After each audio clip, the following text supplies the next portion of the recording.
Hey, everybody, we're back. It's the vinyl show. It snuck up on us because we just did one like 3 days ago. We're going again. That's how much vinyl fun we have in store for all you good people. It's going to be very exciting. Got lots of exciting stuff planned. Actually, it's just more records. But if you like records, it is very exciting. The vinyl collection where we just go through the vinyl that's on our shelves. We show you some new stuff if we got new stuff. But basically, we're going through our collection, opening them up, taking a look inside, seeing what fun stuff is in there, posters and ephemera. And, we have some friends with us along the way to share their collections as well. My name is Bill. I'll be your presenter and host for this show. And with me, as always, is a mighty troop of people here. The vinyl experts are here. We have in the top corner again over here. Look at this guy. That's Michael Moorcock's fan club president right there, Curtiss. He's playing with the Mallard. Call back. Yeah.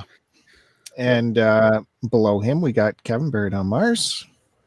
And Matt Bandy is in the garage. Demoted to the garage. I'm in the garage and the garage. But that's really a promotion because your feed's going to be a lot better. So hopefully. Yeah. It's going to be good. So you guys are in for a treat. We got a big fun show ready for you on this Wednesday, this historic Wednesday, very historic. We did a show when the government was under siege, and now we're doing another show when there's brand new government. So this is very exciting. It's very exciting.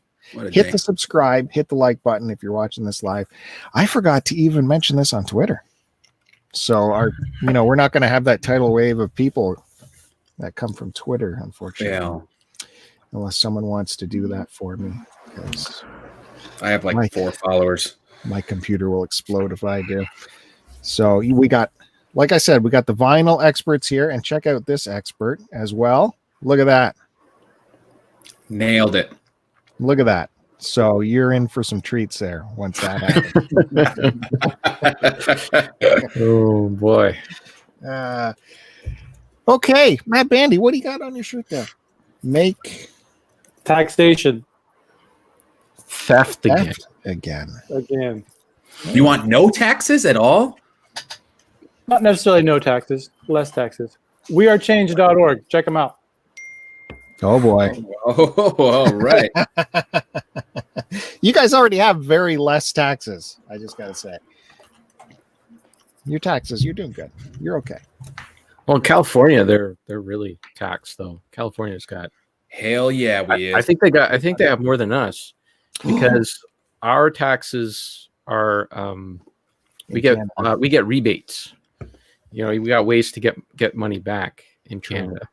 Whereas in the States, in California, they have more tax and less health care. I don't know. Like if I can send you the article, but if they basically said if you factor in the rebates that we get in Canada, then we actually are taxed less than some of the states, and California is one of them. Okay. Duke in the chat is here, and he brings up exciting times that's happening in the Cartridge Club. Bandy's going down in a balloon fight. I hope not. Okay, so me and Duke, this has been some really good back and forth between the two of us, going for a high score in balloon fight. And the last time I played, it had to have been the best game of balloon fight I'd ever played before. And I was so close to hit. Once you hit the $1 million, the 1,000,000 point mark is the cutoff, and I was only a few thousand off, and I ended the game. But I don't know if I could have another run that good anymore. So hopefully he doesn't do it.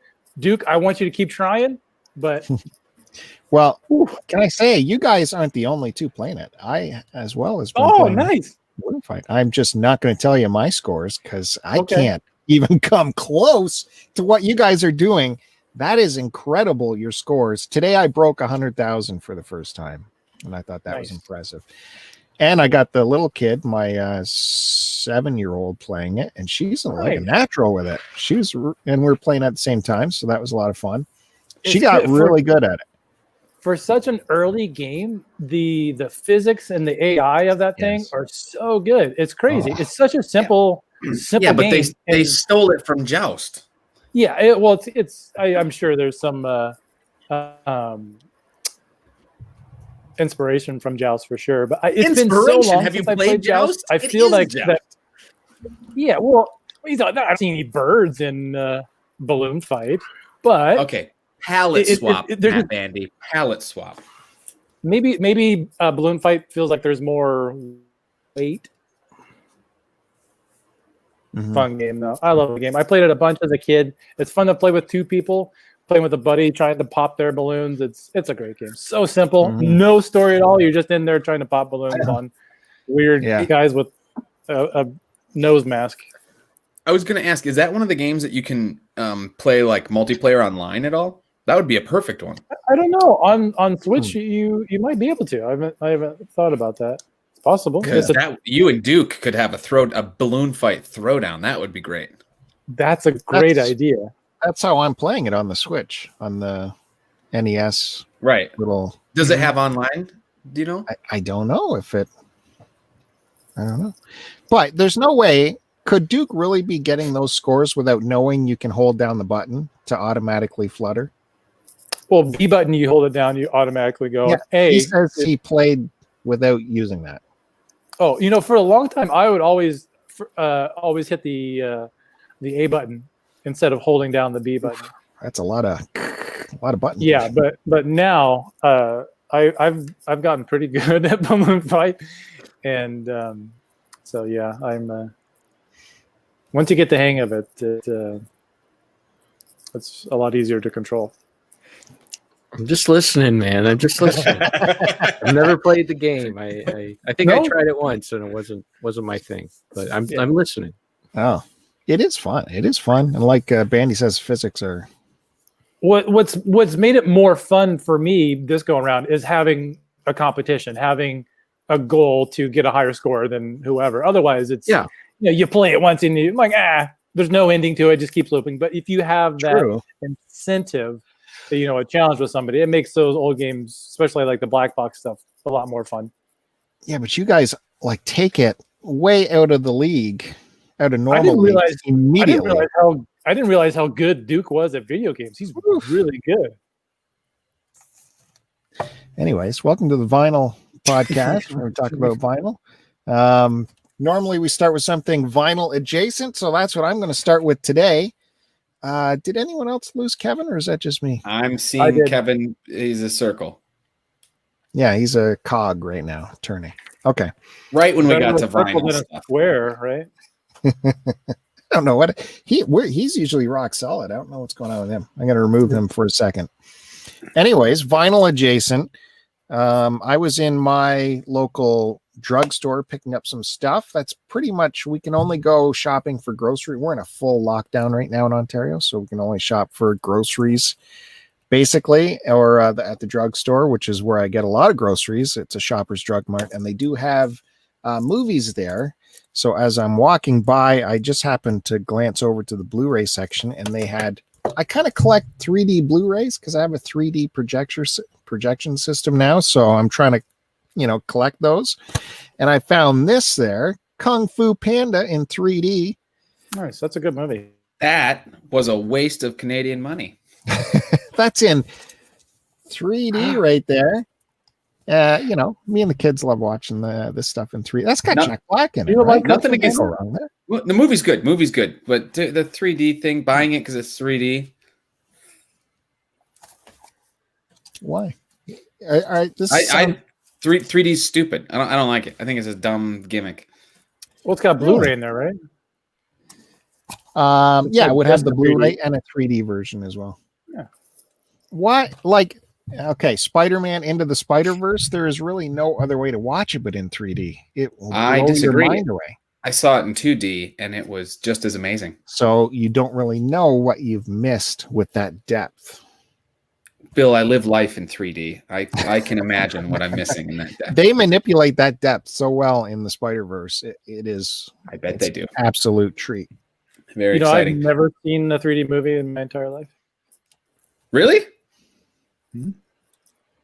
The closest thing to 3D that I've ever seen is like as a kid at the Disneyland watching a 3D thing.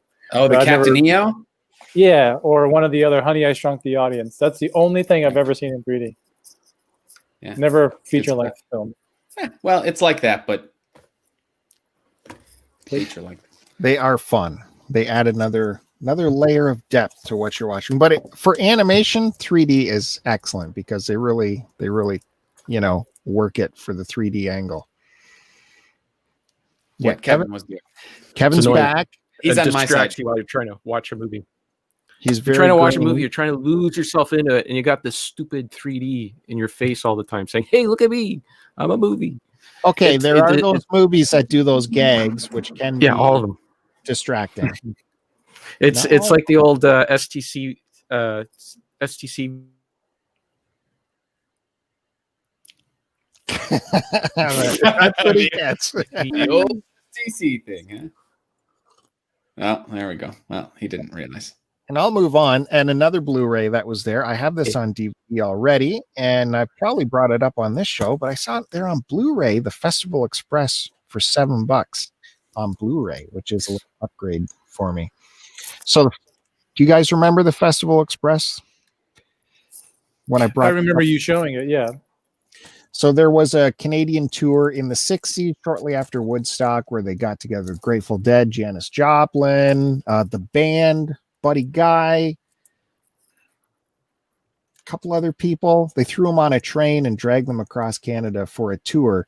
The tour was a disaster financial, but they recorded the whole thing as a documentary, and the film was lost for years and years until it was finally discovered, and they put it on DVD, and now they put it out on Blu-ray. I don't know if they cleaned up the transfer at all, or if this is the same kind of transfer, but I do believe there is for Blu-ray you get an audio upgrade, I think, into a better DTS HD master audio in 5.1. It's from Shout Factory, and for $7, yeah, I'll get that upgrade. Vinyl adjacent. And before I move on from my turn, I will actually show you a piece of vinyl in the vinyl adjacent section. I know that's crazy. It's adjacent because it's not mine. This is something I picked up for my daughter. It was actually for my youngest daughter to give to my eldest daughter. It was a record I ordered from a company called, maybe you guys in the States are aware of this, called Merch Bar. They sell a lot of records, a lot of t-shirts. I think I see that on Spotify. Sometimes it comes up when you're on an artist page.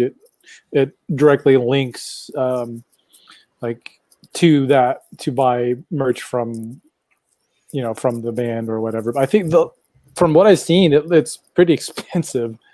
So this album I couldn't get here. And if my record store did get it in, like they said, it'd be gone instantly. Like you'd have to wait by the door the day it came in to get it. And the version she wanted, the fancier version, there's no way we were getting that in Canada.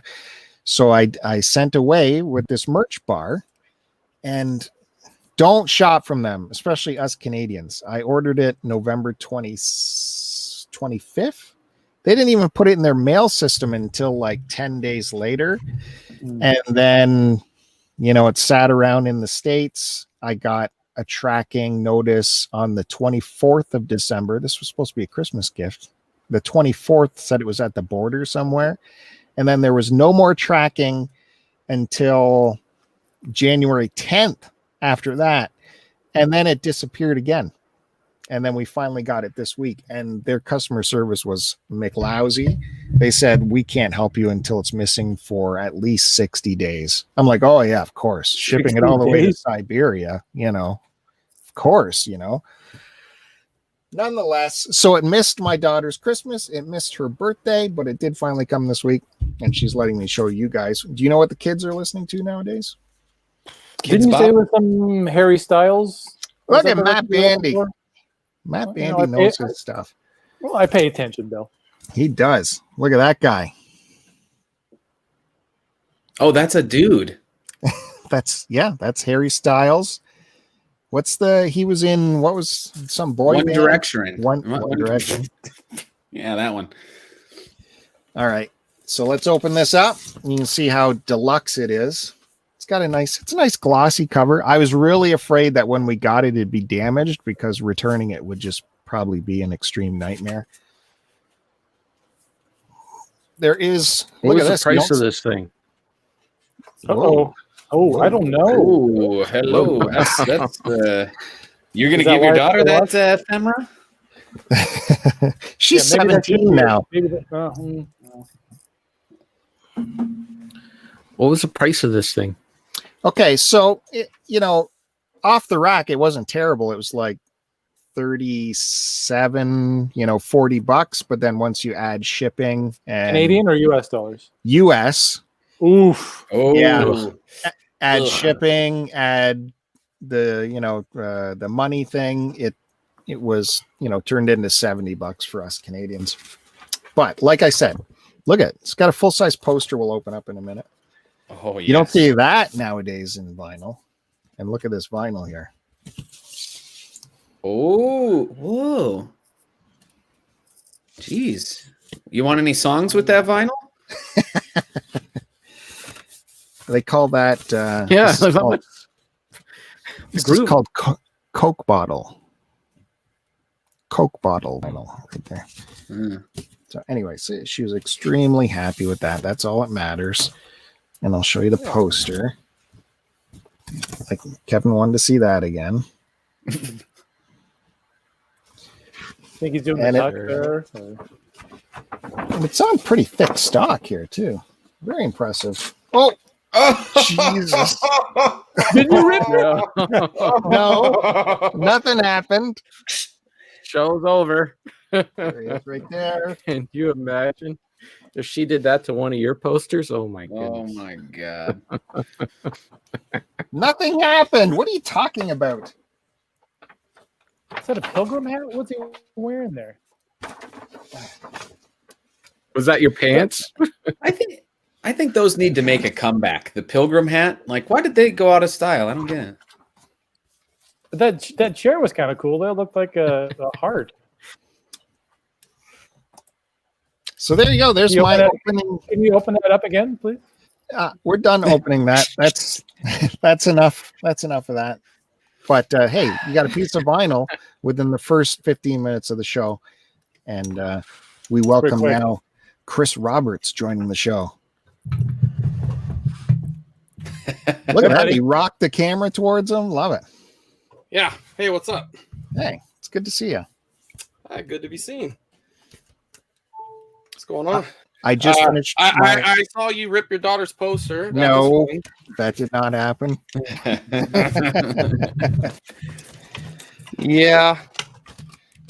Yeah, that sucks, dude. No worries. It's all good. So that was my opening vinyl adjacent, and I can pass it on over to Curtiss, who's got what's your subtitle there? Michael Moorcock's fan club president. If you're wondering who Michael Moorcock is, I'm sure Curtiss would love to explain it. No, it's lost all humor on me now. I need to change it as soon as I can. But first, oh man, okay, so a lot of stuff to talk about. You thought that I brought the fire last week with Scrummage and Earl Klug. Oh, I'm looking forward to Scrummage. Oh, dude. Well, hey, did you guys see? I sent you a little clip of what Scrummage sounds like. Did you yes. listen? Oh, no. Yeah. On Twitter? On the Twitter, on our little private message. Oh, no, I didn't see that. Yeah.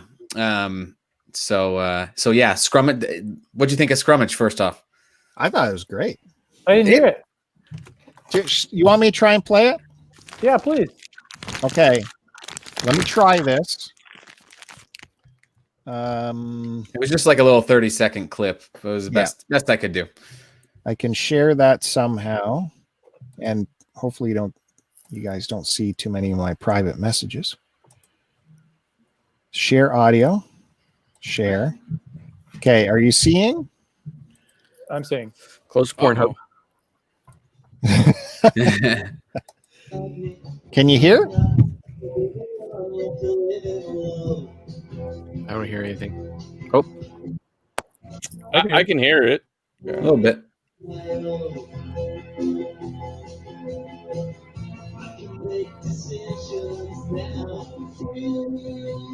Whoop.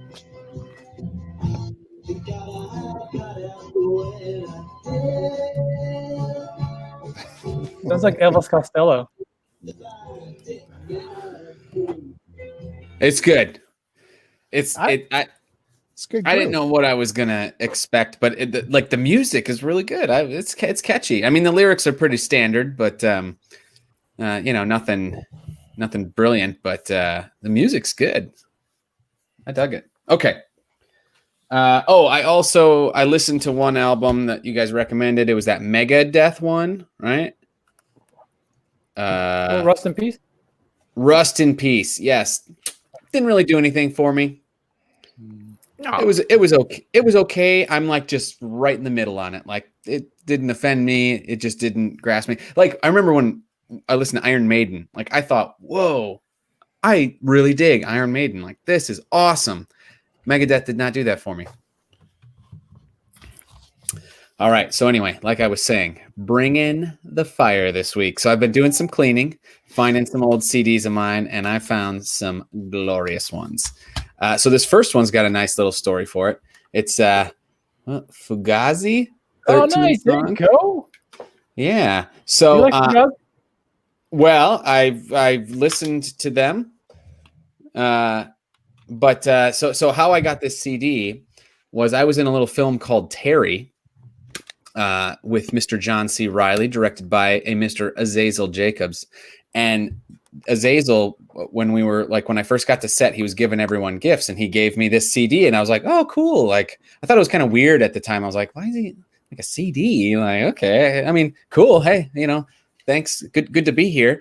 And it didn't occur to me until like after we shot all my stuff. I was on the film I think I shot for like 4 days, that he gave it to me to like influence, like, this is the flavor of your character,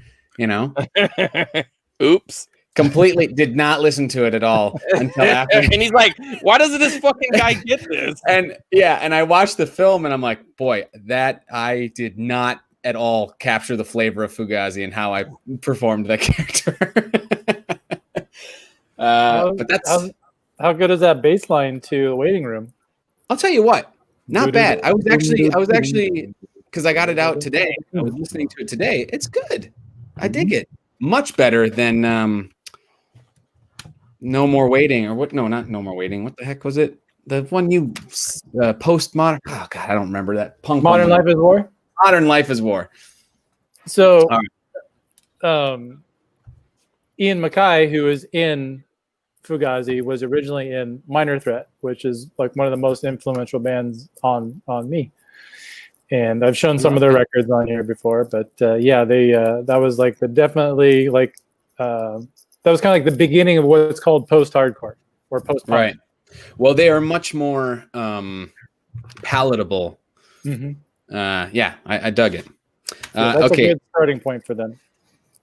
And then this next one. So, I got a lot of musician friends, a lot of independent musician friends, and a buddy of mine who I used to work with at a coffee shop while he was, doing the music thing and getting himself out there. His name is Sam Bybee, and he put out this album called Sweetser Avenue. There's Sam. And Sam Bybee. It's pretty good. I mean, if you can find, Lovable, track number 2. That was the single that they were going for. So if you can manage to track down, I don't know if it's anywhere on the internet, but that's the song you want. It's pretty good. I remember digging it. It's a good song. But yeah, Sam, he lives in San Diego now. What's up? What year was that released? Look at that's good. This was 2011. So Sam lives in San Diego now, and he's rocking the San Diego music scene. He's good stuff. Got married a couple years ago. Was at his wedding. All right. And then I showed the Holy Organs music company thing, right? My buddy Neil, Reindeer Flotilla. I should say it right. So he was in a band prior to that named Sea Goat. right? Because I believe him and the other guy in the band, they were both like Aquarius or something. And isn't that like a sea goat? Like there's the sign, I don't know, something like that. So there's these, and this one was crowdfunded, and I am proud to say, if you look right in the middle there, Oh, wow. Yeah. Oh, middle. yeah. Somebody make the liner notes. Oh. I helped crowdfund this one, so found that little ditty. But the crown jewel of the CDs that I found has to be this one. So back in the day, I used to work at Hollywood Video, and I had a boss there. His name was Joe, and he would come in every day. He was the manager. He would come in every day. He would bring a little like beatbox, where you can like. He would bring that. He would bring a big bag full of yellow legal pads, and he would not work all day. He would just go in the office and write raps. And he was like the worst boss I've ever had. I liked him as a person, but he literally did no work. And he would come out every few hours and he's like, hey, check out this beat. Okay. My name is Joe and I'm here to say, and he was doing his thing. And so anyway, Somebody needs to isolate this. I was asking him about his music, and he's like, "Oh yeah, I made some albums." And I was like, "Joe, dude, you have got to get me one of your albums. I need your album in my life." And he's like, "Oh yeah, no problem." And so sure enough, like the next day, he brings me this little ditty. Joe Ski presents Brown Phobia. Oh, dang. Oh. Underground shit. Now is that LA based? This is LA based, yes. So you got Gangsta Part 2, Bang, LA Riots, Sleep All Day, F All Night. Funny enough, I have a friend locally who would probably kill for that thing. He likes obscure. Matt Bandy, do you see this? Fuck Pope. Dope. Oh, dope. Straight, there you go. Straight edge, baby. There you go. Oh, that goes over well in the rap community. So that's Joe. Used to be my boss. And it's everything you hope it to be and more. It really is just glorious. You need to play a track before the podcast is over. I doubt he's going to copy strike it. He'd probably be happy to get the.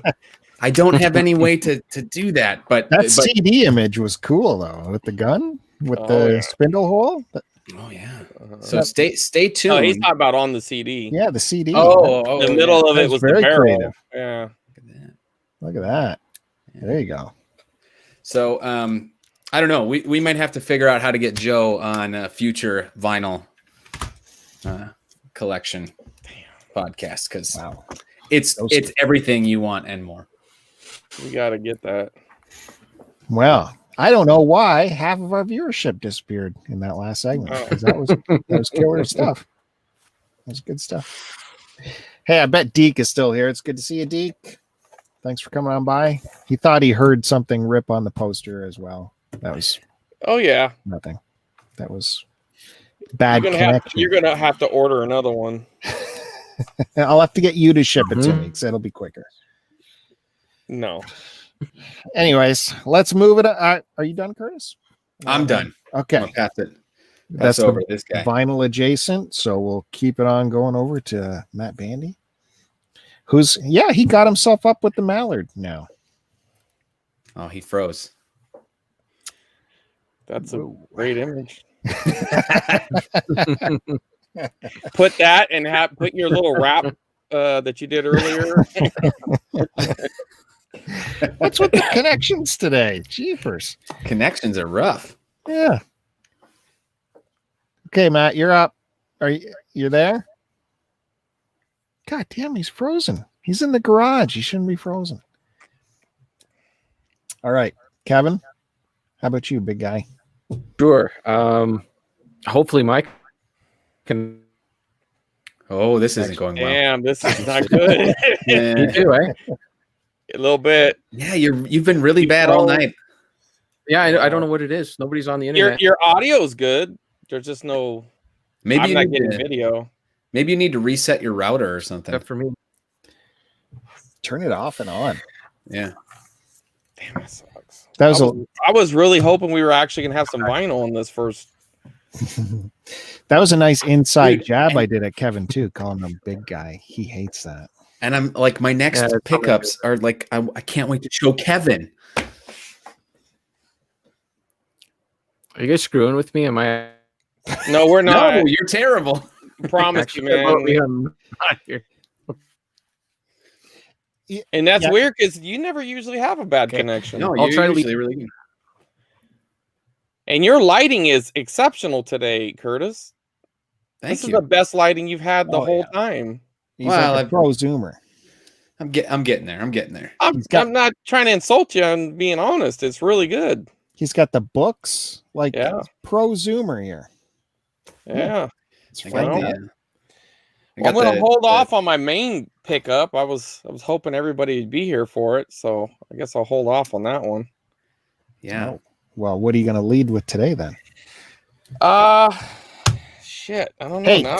before you get into it, what the heck ahead. was going on? You were showing all kinds of exciting photos on Twitter about some travels. Oh, yeah, I went to LA. I went to see now if I was being technical, I went to multiple cities. But anybody who doesn't live in that area, everything is LA. Yeah. Okay, because I was in like probably 6-7 different cities at one point, shopping and looking around. You know, Hollywood, West Hollywood, those are 2 different cities apparently somehow. And Curtis's little town, I was in that city. I was in the actual LA. I was, so I was all over the place. But Pasadena, that's where some of the pictures were. That's always fun. That's a cool little town. Man, if I hit the lottery, I'm gonna buy a place there. That place is nice. Pasadena's great. It's such a cool vibe too. Like everybody seems so damn friendly and everything, and it completely opposite of a lot of the other areas I was in. And it's tucked away. It's like in the north corner. Yeah, and it's just LA. so clean and mellow. You know what I mean? Like, well, we were standing by Michael Myers' house because that's kind of in that area, and it's just chill. They had 3 bakeries on one corner. It was like Starbucks in San Francisco. I'm like, what the fuck? There was literally a bakery here, I'm like, man, these people want their bread. I mean, it was a trip, dude. Like, I've never seen so many bakeries in one spot. It was insane.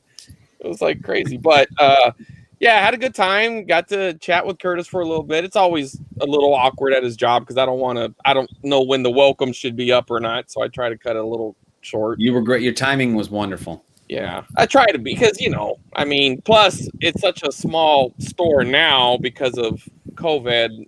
I'm taking up space and, Yes. so I got out. But I don't think I stopped any customers. So that was good. But it was nice seeing you. And the weather was really good. It was actually a little warm almost.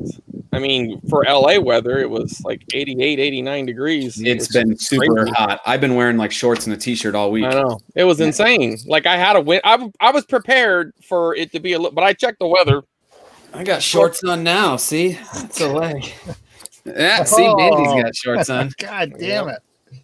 I am freezing myself right now. Yeah, it's warm where I'm at. I could actually not as turn warm on as the LA AC right now. Yeah, it's unseasonably warm in LA right now. It was 95 like last week one of the days, and it's like, what the fuck?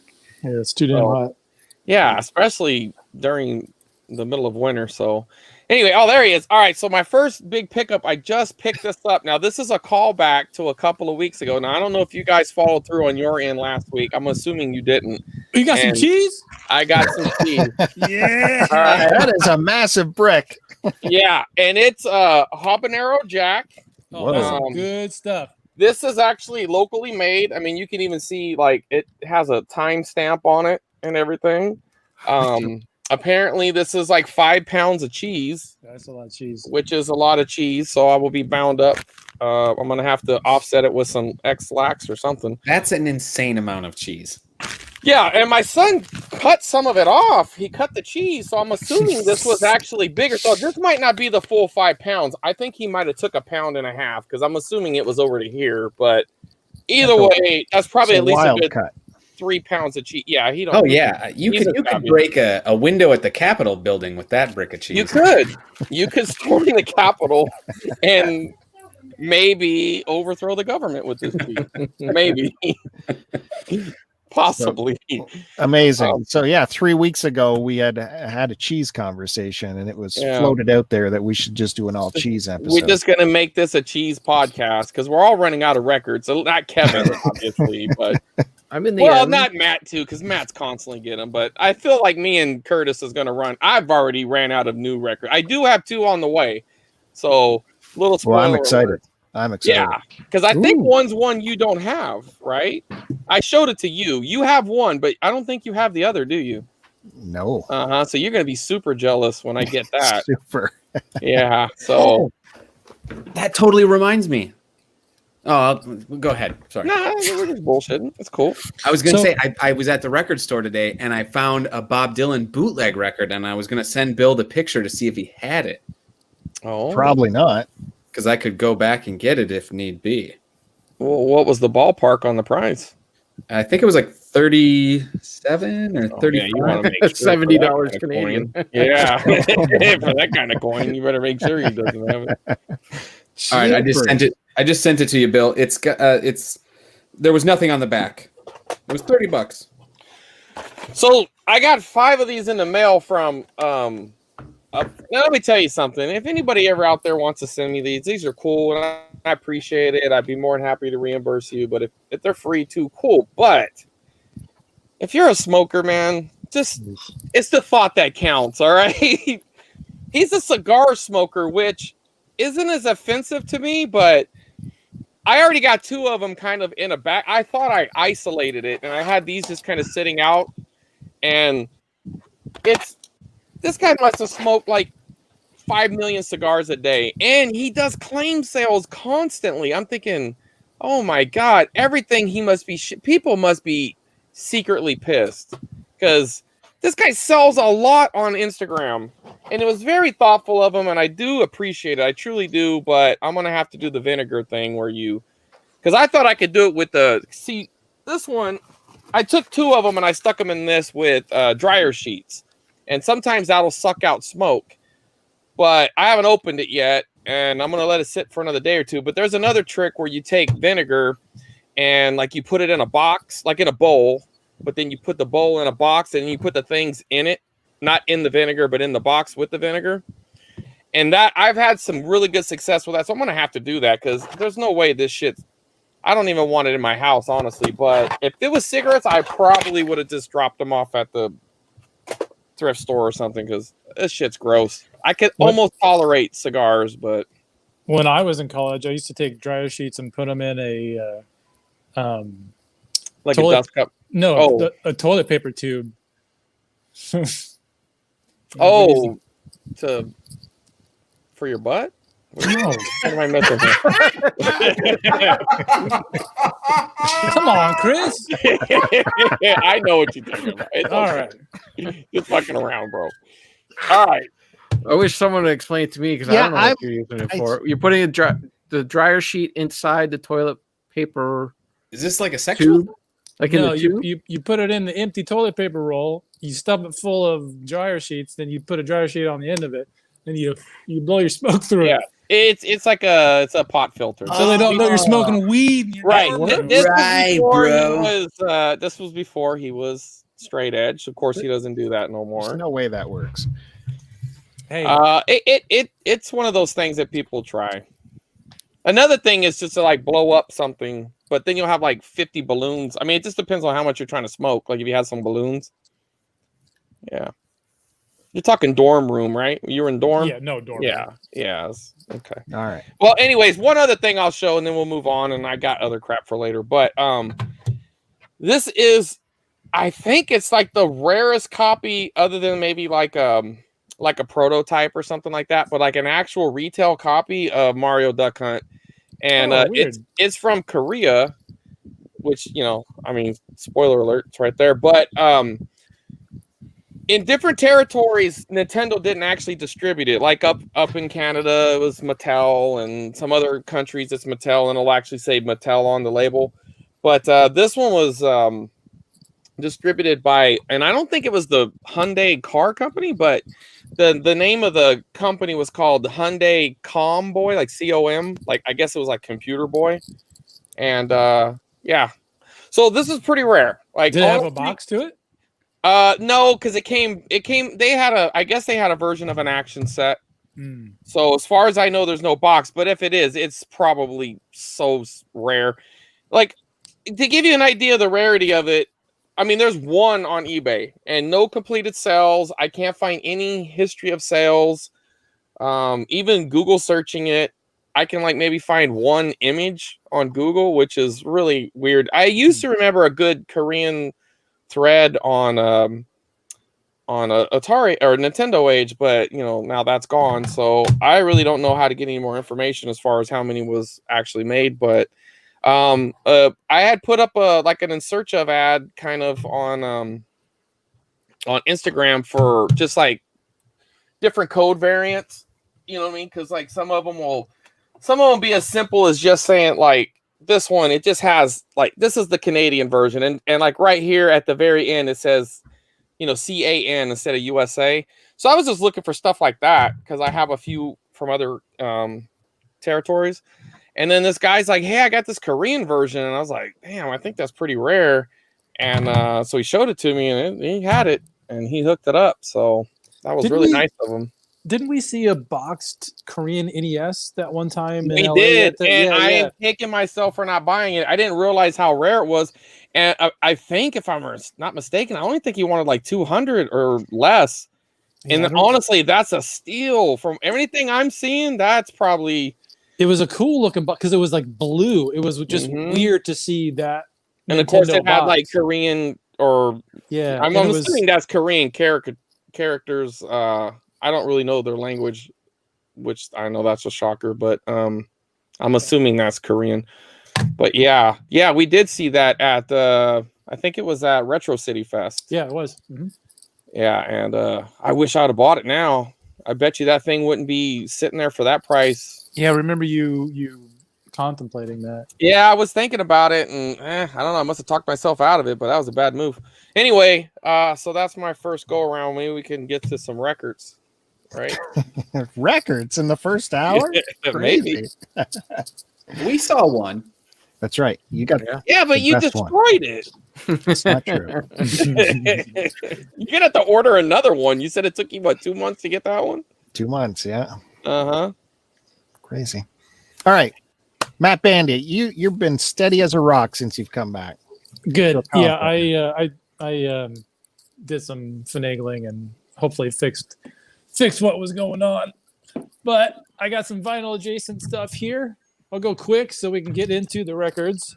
So the last time I was at my local record shop, I picked up this here. Oh, puzzle. This is a puzzle piece. Oh, cool. That's dope. Seasons of the Abyss by Slayer, which is maybe my favorite Slayer record. I know a lot of people, Rain and Blood is like their number one go-to. But they released, there's at least 3 of these that were the Slayer records, and they're all by the same artist. I forget the name of the artist, but he did the artwork for Season of the Abyss, South of Heaven, and Rain and Blood. This, my wife loves puzzles, so that's pretty much why I got this. This was an old Christmas present for her a while back. But we finally got around to doing this last month, and this thing's only 500 pieces, right? This took us at least 4 or 5 hours with like 5 of us working on it at once, and it's only 500 pieces. It's all the same color. Yeah, but that's insane. That border was insane. So the red's not really, the red is like that's the border easiest part. No, I meant the stuff between the edges in that. Or does the red is where it starts? Is that the frame? That is the frame. Okay. That is actually part of the album art. that red border. But man, when we were done too, we looked at it and it looked absolutely pathetic because it's not very big. It's only 500 pieces, and that took forever. It was absolutely insane. Wow. But this is, I think it's called Rock Saws is what it's called, is the name of this company who does these. And there's a ton of classic, mostly heavy metal and rock album covers. And then ended up picking this one up too. So we haven't opened this one yet. This is South of Heaven, which came out. This was before Seasons of the Abyss, but right after Rain and Blood. So hopefully this one will be a little bit easier. But yeah, I'm not anticipating it being super easy. The plan is to Mod Podge these guys up and hang them up in the garage when we're done with them. So we won't have to do it again and have a nice piece of artwork on the wall. Oh, Curtis, did you say you wanted more of something? What's up? Did I hear you say you wanted more of something? Records. No, Mooncock. More cock. Oh, Come on. more cock. Come on, he totally set you up for that. So I forgot that I had more cock after the last time I showed you more cock. More cock. I got 3 more cocks. Oh, 3 more cocks. Who can handle that much? I can. Curtiss. That might be too much more cock. So I picked these up. Actually, the week before I was forced into quarantine, and there's a lot of great local bookstores around here that we're fortunate to have. And this is a trilogy that he put out under a different name that I was not familiar with. These were originally published under the name of Edward B. Bradbury. Who knew? That's I think Moorcock would sell more issues, you know. But I think this is a little bit different than his normal sword and sorcery type stuff. This is, I think, more like science fiction adventure type stuff. Steamy erotic thriller. Maybe. So maybe that's why he wrote it under a different name. You know, a lot of authors do that sometimes. Stephen King wrote under as Bachman? Yeah, Richard Bachman. So, yeah, there's some more cock for you, Curtis. All right. You could just see all the soul getting sucked out of Kevin when the more cock was going. What?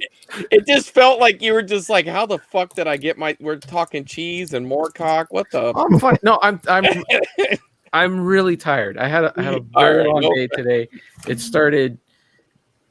I got in at 6 a.m. and it just started and it never finished until I got out of there. And didn't have my nap and now I'm just tired. So, okay. And this is the last thing I'm doing today before I go to bed. In all seriousness, no, guys, Michael Moorcock is a really great author and I highly recommend him. So, is he like Robert Jordan? I'm not familiar with Robert Jordan. Me neither. Okay. So I do have some vinyl. I'm just going to go through everything I got. Yeah. Because I got to get out of here. I hear you. Oh, I wouldn't have had any vinyl adjacent stuff, but this just arrived today. A couple things just arrived today. This has been on my wish list for a long time, and somebody finally posted it on eBay for $8 ship. So I grabbed the 2003 Allman Brothers Band album, Hitting the Note. This has Warren Haynes and Derek Trucks on it. Nice. And it is fantastic from beginning to end. It's a little long. That's my only complaint about it, but it's all good stuff. How long is it? It's like over an hour. You know. Yeah, that's hours. Anything more than an hour is too much. Yeah, it's 45 minutes. That should be like the cutoff. Perfect. And they have a cover. They do a cover of Heart of Stone, the Rolling Stones song on here. So we said that's from 2003. 2003. I think song did they do a cover of? Heart of Stone, the Rolling Stones song. I think this was the last studio album they did, but it's good stuff. And I ordered this way back, I think, in November. It's from the UK. It's a European release, and it is The Police, Every Breath You Take. It is all of their studio albums. Oh, cool. Oh, Wow. shit. That's dope. And this is a like all the like B-sides and all that. Nice. That they released. So in theory, I got everything that they ever released in the studio. How many So- albums did they do? Well, let's go through it right now. All right. So what I like about these sets is that they put the CDs, they're basically like in mock vinyl sleeves. So this is like if you would have bought it on vinyl, and you got the gatefold and the back on there, and then the CD goes in there. So this was their first. So they had 5, I think. Yeah, it was a total 6 in here. So I picked it out. It was $35 on Amazon. So I thought that wasn't too bad for all their albums. And Is there any ephemera? no ephemera. Hey, Matt. One Yo. quick thing, Matt. You got a fan blowing? There Nope. you go. Awesome, brother. Thank you. I guess this is ephemera. The sticker. There you go. It's legit ephemera. I thought that was just Matt's stomach. It's probably both. He's thinking about that cheese. So there you go. So That's a was- hell of a package. That's loaded. Well, thank you. What do you think of my police CDs? Do you like that too? Yeah. Okay. There you go. Hey, Rim shot. See, Hey, what's that record before Synchronicity? Synchronicity. Thank you. Ghost in the Machine. Okay, because I see that record all the time, and I never see any other police records out. I Yeah, always this is- come across that one. Yeah, this is the one I have on vinyl as well. This is it. I don't have any of the others. Is there any big hits on that one? Yeah, there's hits on all of them. Okay. This one has. Why is the lettering so small? Invisible Sun. Every little thing Okay. she does is magic. Yeah. There you go. That's a big hit. Demolition Man. Great movie. What's a good movie? Anyways, there's at least one hit on all of their albums. That's a band that I've come around on within the last 10 or so years. When I was younger, I thought they were way lame, but it's funny how that Yeah, bands you come around on. Sometimes it happens, yeah. yeah. Mhm. For me, I've always been like a greatest hits guy. Like that's been like just their hits and that's it. But they got a lot of really great album tracks that do not get the airplay. So Now, does all their albums have like that reggae vibe to it, or is it just certain songs here certain and there. songs? You know, they're more of like a new wave kind of thing. They got all sorts of different styles in their music. I meant Okay. to say albums, but I think you picked Whatever. Yeah. It's all Yeah. good. I'm too tired to argue. So if you remember in the M's, I was in the Metallicas. Oh, So dude, that's dope. there's my Kill 'Em All. This was the last Metallica album I bought. I grabbed it for $20. Was that a remaster or Yeah. did they? I think they just. Did you get that recently Like or within the last couple 2 years? 2 years ago. Yeah, I It's remember that. remastered there. Yeah, you could pick it up at Walmart, or at least I got Ride the Lightning at Walmart, but I think I saw that one there too when I. Got the gray thing on there, like it's old school. They're all just black. Yeah, they're all 180 gram remasters. I don't have any original from back in the day. They were always a little too pricey for me, and I had the CDs, so I never really felt I needed to buy them. Then I started getting into vinyl.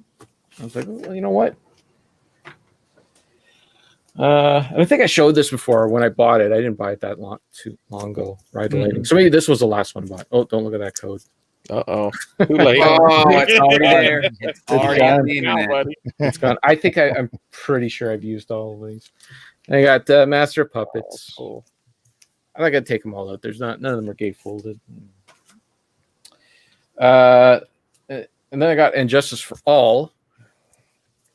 But if you remember, I think like the second episode, Oh, yeah, that big one. yeah, I got the big yeah. set. So I bought Yeah. this, and then I found that big set for $100. So just trying to see. I don't think I can't even get it out of here. Ugh. Did I even open this? No, it's still sealed. Oh, Nice. Let's a get real that on the one. reseller Yeah. table. I probably don't need it anymore. This was a cool buy because I always wanted this when I was a teenager. But by the time I got into Metallica, like it was something you couldn't buy in the store anymore. It was just gone. That was the Garage Days. Oh, Watch yeah. days. Yeah. Yeah, everybody had this on CD except for me. You couldn't. It was gone. Like they were not making it anymore. Yeah, I couldn't find it on CD either, but I ended up just buying it on cassette.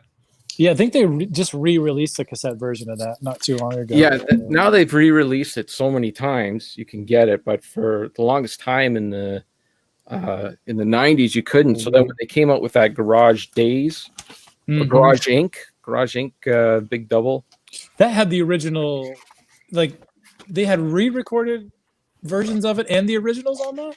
No, just these. I think some people were pissy about the mix. They said the mix on the original was better or something. I don't know. But I thought there was like new tracks on that too, wasn't there? There's new tracks. It's a big double Right, yeah. CD. So it had everything that's on here. It had like they did a Motorhead, like they celebrated Lemmy's birthday. Yeah. And they did about 4 Motorhead covers. All those are on there. That record for me, that was a huge turning point in my journey of discovery for music, because I got that when I was in high school, and that led me to bands like Merciful Fate, The Misfits, and that was a huge that is so important. Well, that's partly why they wanted to do it, right? Because they just wanted to do an homage to their, to all the bands that they listened to growing up. So. Yeah. I got Death Magnetic, which I don't know if you guys are a fan of, but I friggin' love this album. I think it's fantastic. I've never listened to that one. Yeah, when did that come out? This came out in 2008. That was after Saint Anger, right? Yeah, Saint Anger's garbage. I would never spend money on that piece of trash. But this thing is like a return to form. This is them This going is right after back. they shake their alternative phase. Yeah, that's gone. It's done. It's over. This is them going back to the metal, and I would say this is probably my second favorite Metallica album. Really? Yeah, I think I remember them debuting one of the singles on Howard Stern when that album came out. Yeah. Was that the first record with the guy from Suicidal, or did he play on Saint Anger? He played on Saint Anger. An unfortunate debut. And for some reason, this isn't my favorite Metallica album, but I got this. This was on a record store day a couple of years ago. So I got it for a deal. So I got this big super edition of Hardwired. That's a killer cover, man. It kind of freaks me out. Yeah, it's weird looking. It's like that really album cover. I don't like it when they mesh faces together. But this thing is a crazy set. I love like the first 4 songs on this, and then it starts to kind of fall. Like it's not as good. It falls off a cliff a little. But here's your ephemera, if you will, Bill. You got some badges in here. That's cool. You have to put on Matt Bandy's jean jacket. You need to start up a jacket, Kev. Come on. There you go. Or at least your Budweiser hat. I can't I'll bring be good myself on there to too. use. I can't use stuff like that. I got to keep it. It's got. And Kevin doesn't do vests. He does chaps. He bedazzles chaps. I don't think I've ever worn a chap in my life, but Oh. I'll let your imagination run wild there. Don't play coy. So this is like it comes on different number of albums because it was a big long album, right? I think it was a double on CD. So it's kind of cool, like all the artwork on. It's just a little bit different for each What year one. did that one come out? This was 2013-ish. You got lithographs in here Wow. with the lyrics. I guess you're supposed to hang these on your wall. I guess. Oh yeah, that would go good on a wall. Yeah, I'm not a fan of any of the artwork, to be honest. In your bedroom. Hang that in Bill's daughter's room next to the ripped Harry Styles poster. Like that. Like maybe if I was the guy from Silence of the Lambs with the girl in the pit and the little dog, it would fit on How there. much is in there? That's tons of stuff, man. Holy. Still going, man. This set was the whole thing was like $40. Are those lyrics on those too? Yeah, Was there like one for every song? pretty much. And then they had like Hardwired Live, like they already performed the thing live. Oh, I guess I should show you because they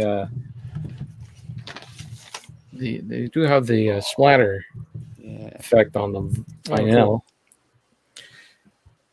So It kind of matches the effect of the artwork there. That's cool. yeah.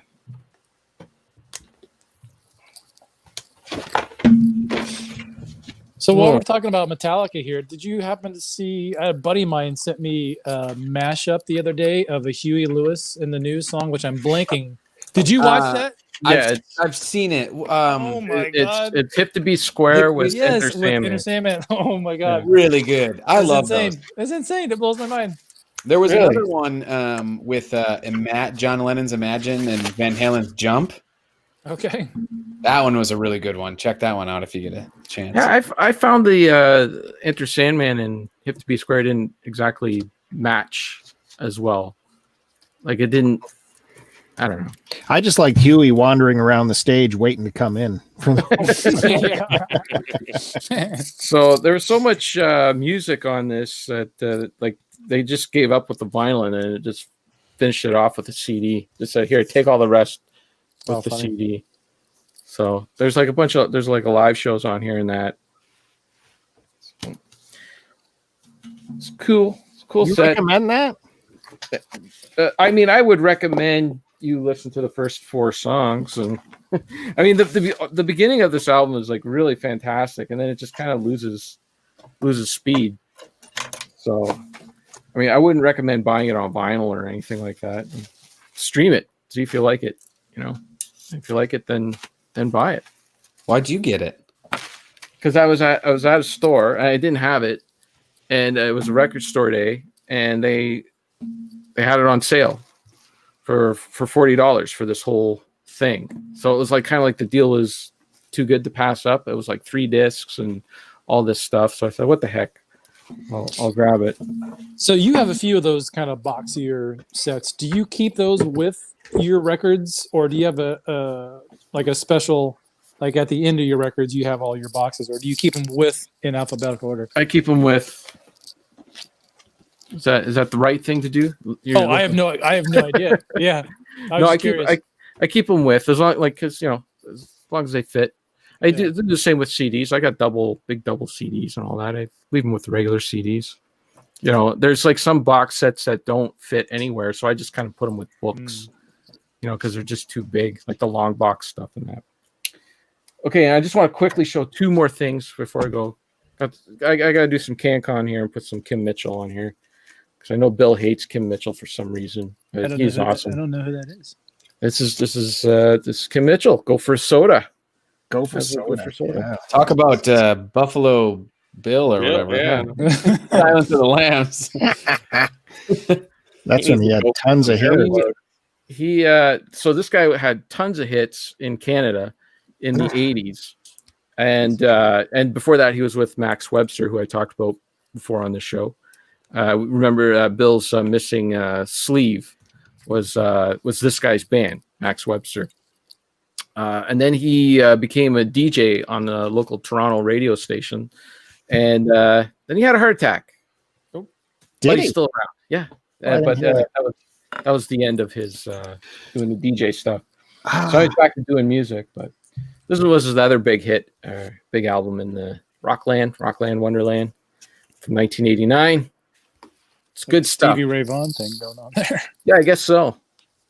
I guess so. But it's excellent stuff. You guys like your guitar work and all that? Do you like patio lanterns? I love patio lanterns. I think that's a great song. Got nothing wrong. Nothing wrong with patio lanterns. That's it. That's all I got to show. Wow. Kevin, marathon. Like, Yeah, right I went full bandy. That's good. Wow. That was good. All right. Thank you. Thank you. Good job, Kevin. Is that it? Are you going to leave us now? I'll stay for a bit. I just want to see what Curtis has, and then I'm going to bed. Wow. Sorry to everybody else. You'd rather Curtis said I should skip myself. I wouldn't mind. Yeah. If you're gonna ask.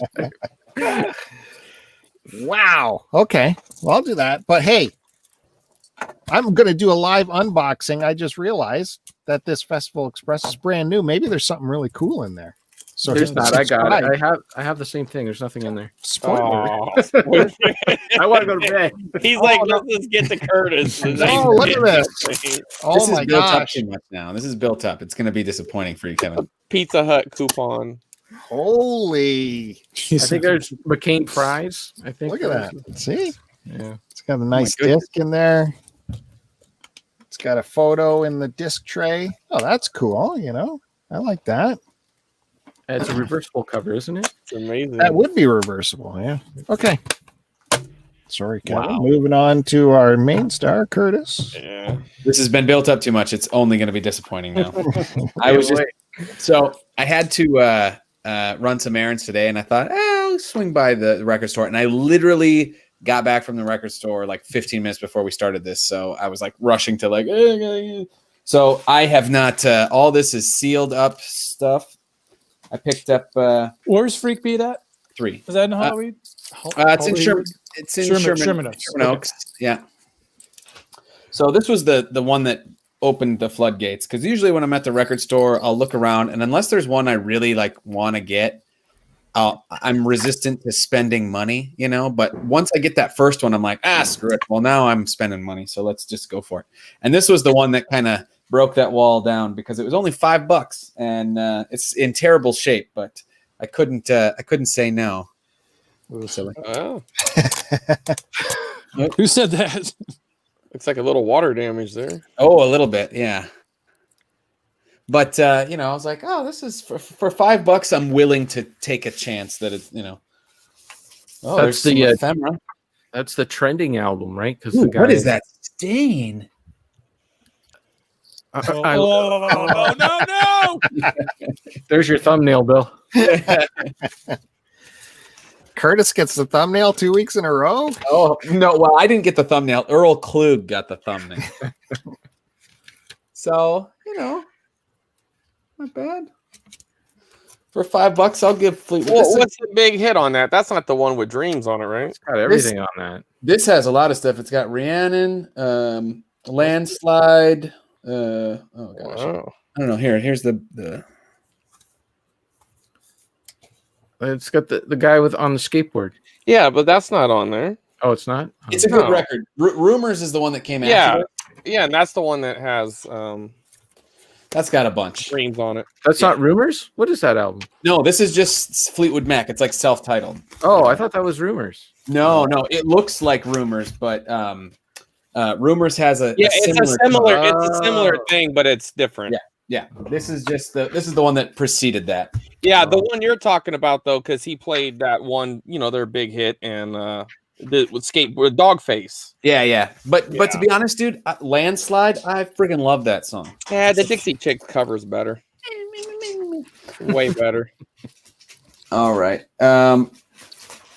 So, and then this was the one that I was like excited to show Kevin, because I got it based off of his recommendation. All right.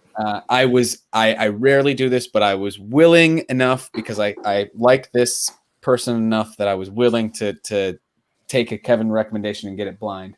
And that was right on. Huey Lewis and the News. Yeah, you're gonna like that. If you're a fan of Huey, you're gonna like that. There's nothing not to like about that. So, yeah, I'm pumped. Like, it was how much? That's how much I paid. Yeah, that's good. Yeah. It's an EP. I was let's open it right now, shall we? Oh, Hit the subscribe. So I am Preserving that Just rip, cellophane. yeah, and then rip the poster. No, you Curtis, you do that just right. Rip that shit off. Oh, that smells good. Look at this. Basic. No ephemera. No ephemera, but that's Very okay. bare bones, but the music on there is good. That's So good. look at that. Ooh. So is that like their last album or what? It Unless- very well could be. Yeah, unless Yeah, 'cause Huey he gets his can't hearing sing. back. Yeah, And- you can't sing no more. And based on that, I was like, wow, this could be their last one. Yeah. It probably is, and then you ruined it because you should have left it sealed. I'm all right. No, you want to listen to that. That needs to be played. Yeah, I want to play it. Whoops, I ripped it. I pulled the bill. Oh man. Anyway, and then there was one other one that as I was just getting ready to go, I was just kind of flipping through some BS, and I saw this, and this was total impulse, like split-second decision. I don't know what to expect from it, but so little backstory before I show you. I have been my girlfriend is part Italian. Her mom is Italian and has a house in Italy and like speaks fluent Italian. And so for the past year or so, a little over a year, I have been like viciously learning how to speak Italian using Duolingo. And I'm starting to get pretty good. And so now I'm wanting to dip into Italian media like film and music and stuff and see what I can pick up, because I'm at the point now where I can read it really good, but I'm never in a position where I am around it, hearing it. And so I need to be able to hear it more, like watching movies and hear more conversational Italian. So anyway, I saw this and I was like, all right, why not? I picked up Already? Bellissima. It's more 1960s sheep hop from Italy. Wow. That's probably cool. And that I paid $25 for it. It was the most expensive record I got today. But so yeah, it's got a bunch of sheep hop. What is sheep hop, Curtis? Well, I'm gonna find out when I listen to it, Matt Bandy. Okay. So are they covers of English songs or like It doesn't look like it. Well, let's see. Okay, let's see if I can read some of these song titles. Okay, side one, that's the Simple Girls, right? Simplici, I think is Simple Girls. Ragazze is girls. Cartoline, I don't know what that is. Volto, Time of My Life is Volto della Vita. Il Paradiso is Paradise. Zero in Amore is Zero in Love. Una Stanza Vuota, that is a room. What's Vuota? Stanza's room. I forget what Vuota is. Tamburino, ciao. Tambourine, goodbye. Let's see. Can I do these ones? What's that? Proprio inutile. So that's like is my own. I don't know what inutile is. Sorry. Il beat cose. The beat. What is it? Cocodrillo. I don't know. See me, boy. It's I want me. Or if you want me, you want me. Something like that. Hey Bill, why is Curtis trying to teach us Italian? I'm seeing if I can do it. I like him as Ami Piaci Louis. You stayed up for this. There we go. Anyway, I do have some questions for Curtis because I know some Italian. Oh. yeah, hit me. Do you know the good words from Italian? Do you know any of the good words? You mean like what? Like the naughty words? Like colletto? I don't know. You don't know? Oh. You should write these down. Write down colletto, write down putacca, and write down Bartoldo. And then report back to me what all those mean. I'm gonna go back and write those down on this. Oh, shoo! Okay, so let's take a look at this. Cool. Yeah. Check this out. Ooh, this is sticky. Yeah. Is there? Oh, wow. Oh, Very nice. It was worth the wait. Very nice. Bellissima. Bellissima indeed. So there you go. Very All right.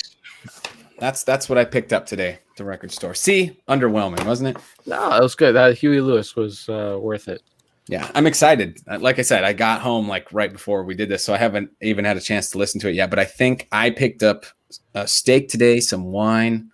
I'm gonna pop on some Huey Lewis in the News and eat some steak after this. Nice. Drink some vino, which is Italian for Wine. I don't know. I haven't got that far. All right, guys. It's been a slice, but I gotta go. Hi, Kev. So, See you, Kevin. see ya. Thanks for buddy. coming by. Bye. That was Kevin from Buried on Mars. Don't forget to check him out at buriedonmars.com. He's been putting tons of music stuff and movie stuff on that. You know, I like Mars a lot, but it's aesthetically, this is the money shot right here. Yeah. This is the money. Yeah. Now, are you going to get into like Italian operas? I mean, I don't mind opera, but this was much more appealing. If I was like, if you said, I what like do you wanna a lot listen of to? their pop music or something would be pretty awesome. well, and I was actually trying to find pop music on would be really like cool. Spotify, but it was hard. It was harder than you would think to find Italian pop music. Like a lot of it is opera stuff. Right. So that record you got, is that older stuff or is that It's from the 60s. okay? Yeah. Yeah. Yeah, I mean, you can almost tell by her style unless she's just Yeah, it says going back. 1960s sheep pop. Oh yeah, that's probably pretty cool stuff. It's Actually, hot too. Yeah. And it's a bunch. I mean, it's like a bunch of different artists. mm-hmm. You know? Yeah, I'm excited to give that a spin. Well, should we continue skipping me or? No, we can go back to you. Sure, why not? Yeah, I mean, you are the host. Got any more stuff to destroy? Just my stuff. Yeah, well, that's not as fun. Well, we are continuing going through the Bob Dylan collection, and we might as well keep going. We've been through the 60s. We're into the 70s now. And I don't know if we've done a live record yet of his. Maybe not. This might be the first one. Bob Dylan at Budokan. Pretty famous venue. He's pumped out a lot of concerts from there. I saw that one today. Hey, did you see the picture I sent you, Bill? Yes. Yeah, that is extremely bootleg. I mean, can't grab it now. It's just like a plain sleeve with a stamp on it. Yeah. It says motorcycle, and apparently it's a bootleg of the Basement Tapes. So a probably true bootleg of like one of the most famous bootlegs, you know, the music that came out of the Basement Tapes, you know, the big Pink House. Probably sounds terrible, and I don't think it'd be worth, you know. Do they let you try the albums out at your store, Curtis? You know, I have never asked, but the two guys that Sometimes seem they do. to be the owners, they seem like the kind of guys that if you ask them, they probably would give it a spin. Some of the stores I go to locally, they'll have turntables set up and they'll let you. I mean, obviously they're not going to let you handle the most rare shit, but if you ask them, they'll put it on. Yeah. Geez, you got to nowadays with a lot of the Warped records, you got to open up right. Well, especially if you're going to drop some coin on something pricey, you know what I mean? Like, you're going to spend $75 on a record, you want to hear something. So what do we got here? This is from 78. A nice picture in here. Some of the personnel on here, you got Rob Stoner, Dave Mansfield. Rob Stoner, he played with Bowie, and he went on the Rolling Thunder Review tour. This also came with a full-on poster, which I have framed up and down here in my basement, so you're not going to be able to see it. But he was in a full-on, well, it's not quite a jumpsuit, but it's all like one pattern in this whole suit here. It's kind of pretty flashy. Is a poster, you say? Yeah. Is your daughter vengeful? It's behind glass. You can't get at it. She can. And this outfit he wore, that was even in our Hard Rock in Toronto behind glass, that outfit. I don't know if it's still in the Toronto Hard Rock collection, but it used to be. They had quite the Bob section at our Hard Rock. One disc. Both sleeves are here. Got all the lyrics. Are you still actively seeking any Bob records? Like, is there stuff that's on your to-get list that you don't have? There is stuff I'm missing for sure because I didn't bother getting because I had it on CD. Mm-hmm. For me, the collection was just to get it on whatever medium, and the rest is like all my collection is pick up by opportunity. So found at an excellent price, can't help but pick it up. So I'm for sure always looking for stuff like that. But if you're a Bob guy and you were paying attention to the records I've been showing, you've seen pieces missing here or there. And that's why. Just haven't come across it yet, but I have it in other ways. So that was 78. Now we are coming into, what is this, 79? Yeah, 79. What comes after? Slow Train Coming. So we are moving into the fabled Bob gospel years. Oh, no. Right, which is what I always heard when I got into Bob. They're like, yeah, it's 60s, great 70s. Watch out for the 80s with the gospels, terrible, and the background singers. But you know what? When you give it a chance, it is excellent, excellent. So what's the big hit? I mean, does he go over the gospel classics? No, he wrote his own, but it's in gospel style. Yeah, like with background singers, you know, like a you. chorus. But big hit on here is "Gotta Serve Somebody." I'm sure if I played it, you guys would recognize. No, I've heard that's been covered too. I've heard that covered by other people. Yeah, Slow Train is great. You're gonna change your way of thinking. Man gave names to all the animals. Here's the back. Some Christian iconography. Jesus didn't do that? Well, you gotta listen to the song. See, blows your mind away. For sure, Jesus had a part in that. Gotta listen to it. But yeah, so I kind of just stayed away from this era just because of what other people said. But when you dig into it, it is full of really great stuff.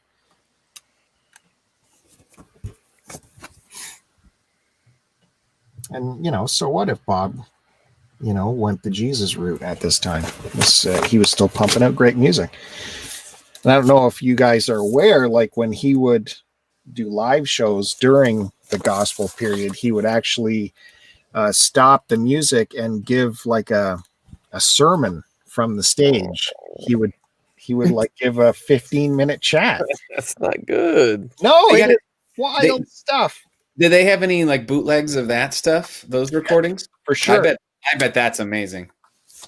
It's amazing. Well, that would be amazing. Hear him lecturing the crowd, but just that gospel fade's such a cliche, man. That had to be disappointing to Bob fans, right?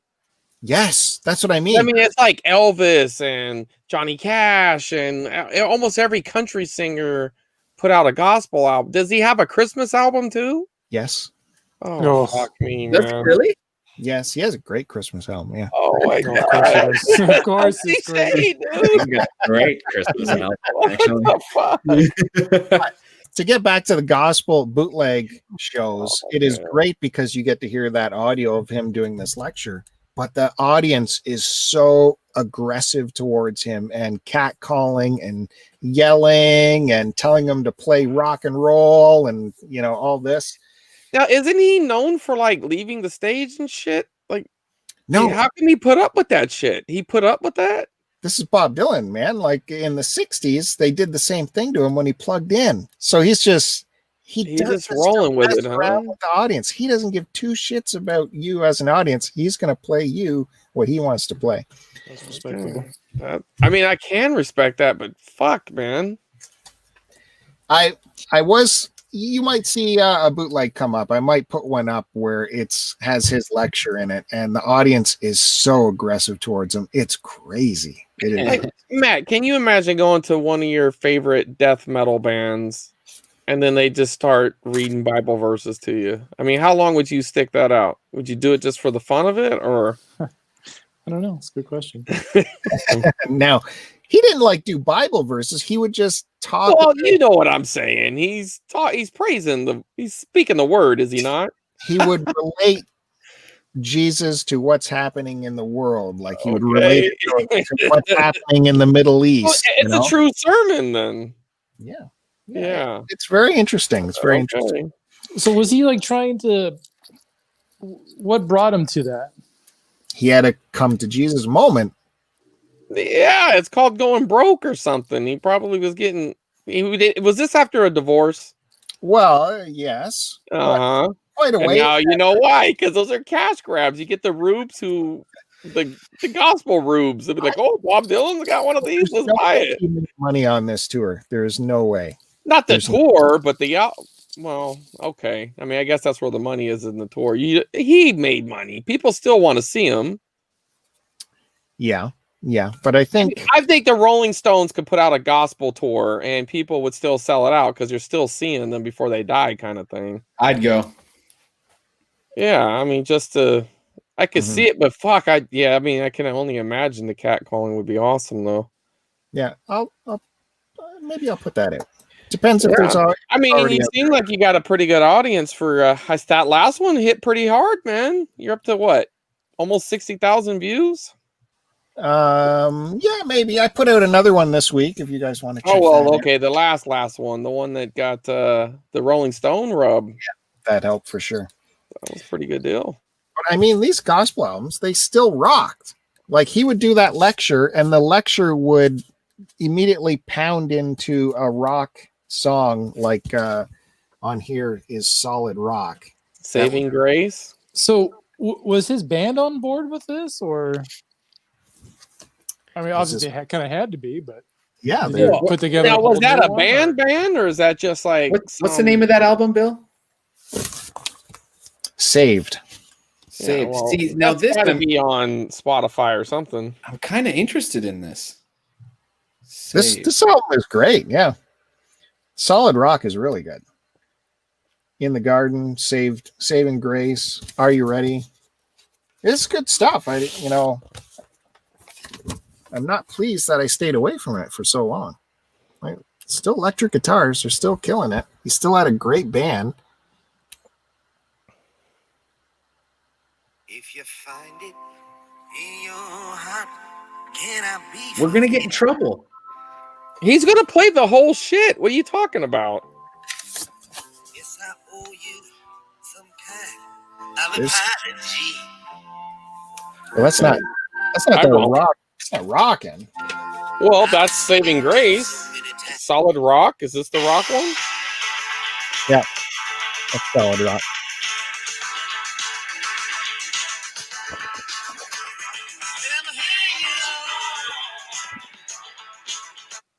They had a mess with some grandma and grandpa thinking they're getting a true gospel album, and then he breaks into that.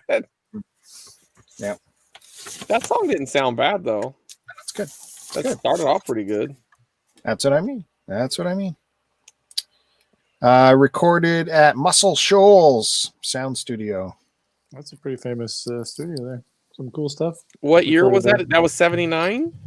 Now we're into 80. The one before that's this in 80. Sorry. So now we're 80. This is a record a year still he's pumping out, right? It's crazy. He's the Woody Allen of music. Woody Allen put out like a movie a year for years and years and years and years. Exactly. What is your favorite Woody Allen movie? I really dug that Midnight in Paris. That's like a more recent one, but I really liked that one. That was good. I'm going to end on the gospel era, and because we're running low on time, so I want to let other people get some stuff in here. The interesting thing is, like, look at this, got some labeling happen here. So I don't know if this was part of some kind of archive. I don't know, dude. You have something rare.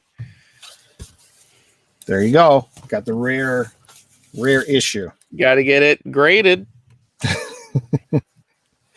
So, Curtis, what else you got? Oh, no, you already did yours. God, already mine. Yeah, it's actually my turn. Yeah. All right. So so I went to go visit Curtis and LA in general. But before I went to Curtiss's store, I went to a real store. Uh-oh. No, just joking. Curtiss's store is good, but this guy What's is actually Curtis' store? Hustler? The Hustler store? That's the one.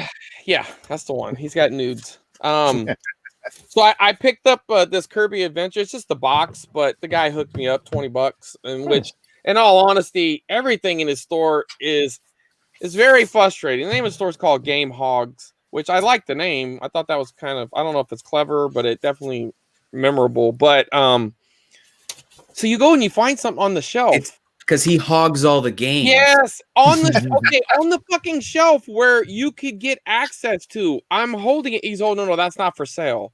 And I'm like, but Oh, I hate that shit. But this other shit right next to it has a price. What the?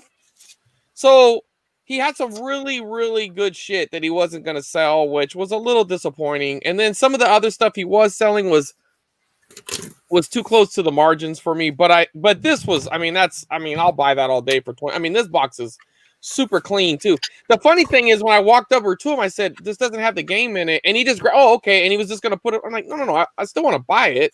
I just want you to know before you give me the price. So that was cool. But this was the other thing I grabbed from there. And I was really happy with this. This one's trending up.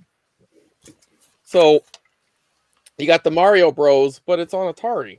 So they released it on the 2600 and also on the 5200 and also on the 7800.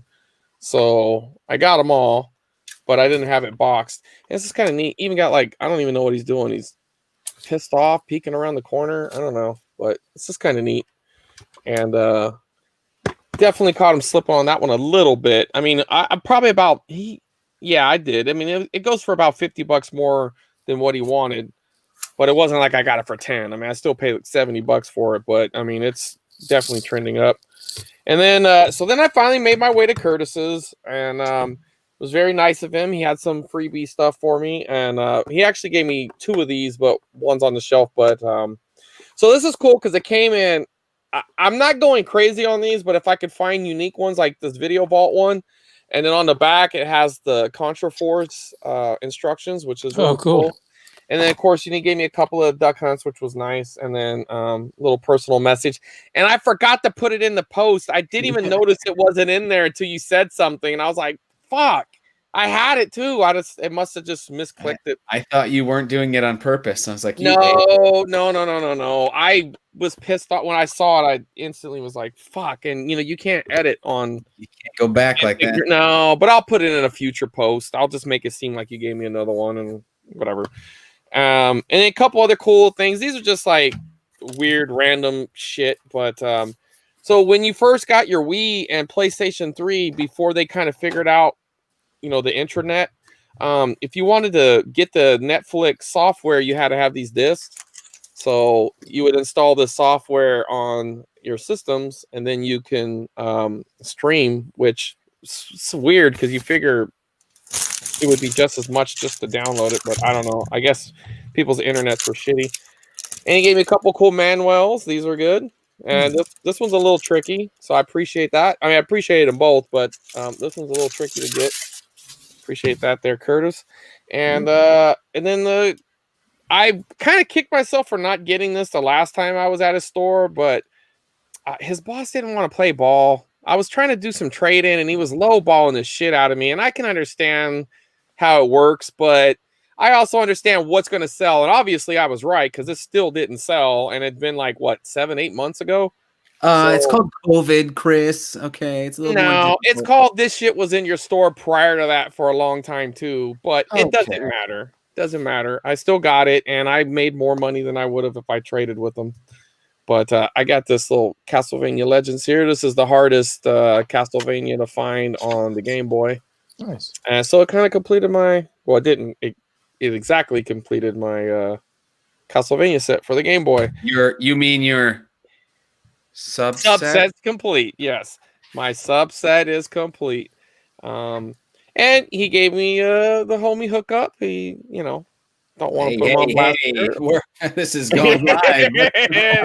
Just joking, boss. He charged me more, this fucking asshole. He did, fucker. I was looking at the receipt when I got home. I was like, son of a bitch. But no, it was really nice. Very good. And his boss is really cool. That the boss's brother, the other guy that you introduced, or he's just a coworker?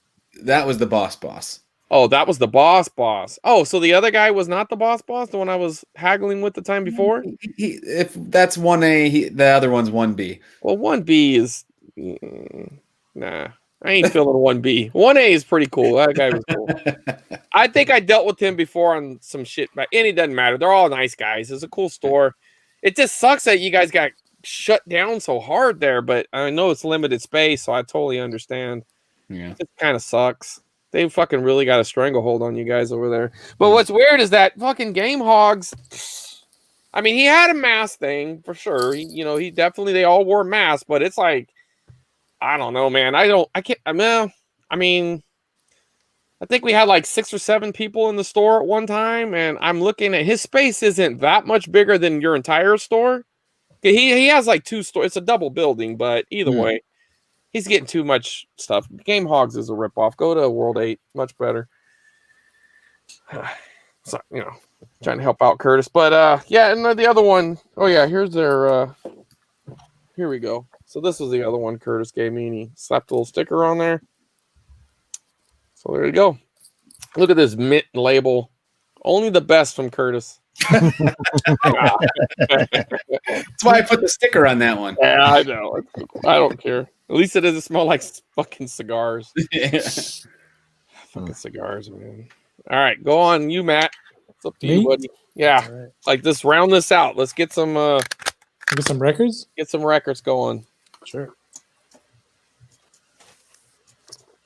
Okay. First record I'm going to show here, and sorry if this is offensive to anybody. All right, dude. Oh, No, this is a band called All Pigs Must Die. Name of this record is called God is War. This came out in 2003, I believe, on Southern Lord Records. Fateful. That artwork is fucking badass. Yeah. This over here. Oh yeah, I think my pastor has that album. So this is they're a band from, I believe, from Boston, made up of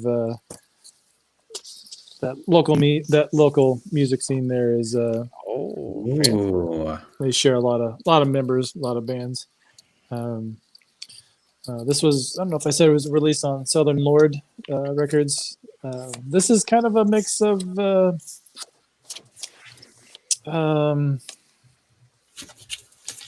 like heavy metal and punk rock. A lot of the lyrics in this deal with, it's very anti-war. The first song is about Victor Bout. If you guys know who that guy is, he was a notorious arms dealer from Russia. They made that movie God of War. Have you ever seen that with Nicolas Cage? No. Lord of War. I'm sorry, Lord of War. Yeah. But yeah, this is a cool record. So funny story that guy, Carne Asada. Sorry. So he's now in prison and is in Marion, Illinois, which is not far from where I went to college, and it's like a maximum security prison in Southern Illinois, in the middle of nowhere. John Gotti and a few other kind of notorious big names are there. They're all like, it's like goes like super underground. Wait, you grew up in Illinois? Damn it, Curtiss! We talked about this last time. Let's see. Next record is a band from California, Chula Vista, California, to be exact. Band is called Take Offense. This was their first full-length record put out on Reaper Records. This was mid-2000s. This was kind of towards my swan song period in the hardcore punk scene, where I was still actively going to shows a bunch and checking out new bands. This band had some heavy metal influences too. It was a good mix up of metal and punk rock. A lot of lot of different styles went into this band. It kind of made them a little bit more unique and different. I think they're still a band. I haven't really checked out their new stuff lately, but this was a good record. Ooh, I had a bowling ball that looked like that. Yeah, it kind of. I could see that as a very bowling ball color. I think that actually like the name of the vinyl. It's a bowling ball.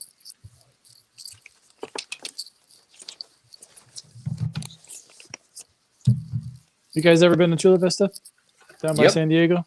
Yeah, that's where Luna Games is. Mm-hmm. Yep. One of the locations there. Mhm. Yep. We got a live shot of the band. That's the lyric sheets there. Got to see this band one time in Oxnard, California, at a festival somewhere in the late 2000s. Let's see.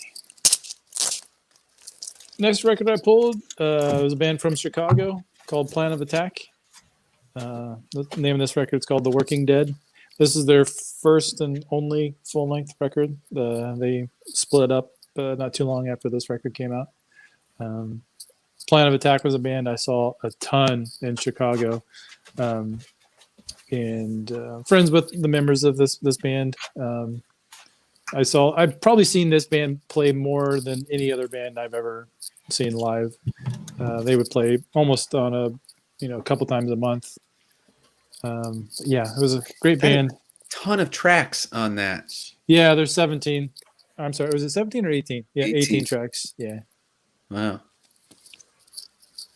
They play they're a hardcore punk band with more of an influence or a punk rock emphasis. The songs are pretty short, fast, and loud. This was out on Organized Crime Records, which is an indie label out of Chicago, and that's actually Bill Smiles there. He was the lead singer of Plan of Attack. I think he's living in, I don't know if he's in Florida. He's a tattoo artist now. So if I knew his Instagram, I'd let you know. He does good work. We got just liner notes. It's kind of a weird liner notes here. Not sure why it's like that. We got the band members here all kind of working in there. This is all shots of their day jobs, I think. I don't think they knew what size of paper to order. No, I don't know. It's kind of weird. And this, you can't really. This is a kind of a clear purple. We can see it. It looks You see good. that? Yeah. Absolutely. Yeah. Yep. Every single one of the records you've shown has been a different color, I think. Yeah, this is probably the last colored vinyl that I'm showing today. But that's typical of the indie stuff or punk rock stuff. It's usually on. There'll be a colored vinyl. That's a thing. I picked this. I remember getting this record at this. I believe this specific color was their record release. At their record release show. So this was the vinyl or the exclusive color to that. Yeah, this is a great record. This is on, I believe it's on Spotify if you want to check this out. Plan of Attack. The Working Dead, you like fast punk rock? It's good stuff. They didn't get too well known outside of Chicago. They didn't tour very much. It's such unfortunate because I think they're a great band. And the last record I'll show this go around. I don't remember where this band's from. This band called Freedom. The name of this record is called USA Hardcore. This was one of the kind of, I don't listen to a lot of modern hardcore bands, like newer hardcore bands, but this stuff I thought was really cool. I picked this up a few years ago. So this is kind of more of a newer band.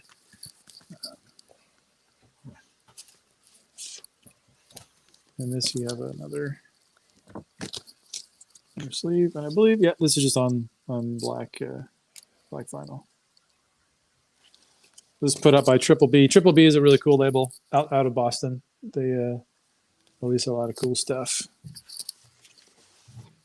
I think there might be a download card in here. Yep. So if anybody wants this, there's a download card. You can zoom in on that. I believe so. Yeah, it's on Bandcamp, so that's perfect. Do you ever that'll go still be back? up there. Do you ever go back and check any of these, Bandy, and see if they've been taken? Oh no, yeah, because I don't remember. I've shown a bunch on there, but we got the lyric sheet here. And a shot of the band. Nice. There we go.